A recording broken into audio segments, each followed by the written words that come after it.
Hey, what's up guys, and welcome back to Cooking with Clifton. Today we'll be making Huevos Rancheros, and for that we'll need tortillas. The corn ones are traditional, though flour could definitely be substituted for them.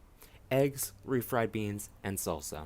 To begin, we'll want to get our tortillas nice and crispy, and to achieve that perfect freckled look all the best tortillas have, we'll need to spray down our pan with cooking oil and fry our tortillas until the aforementioned appearance is achieved. Wrap them in a clean towel to ensure none of them catch a chill and set aside while we prepare our egg.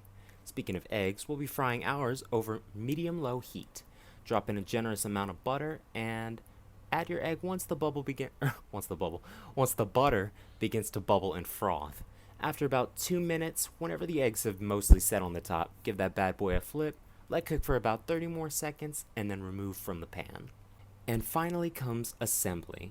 We're going to spread our beans over the tortilla, adorn it with our egg, add some salsa to the side, season with a light sprinkle of salt, and boom! A quick, delicious breakfast for anyone looking to mix their mornings.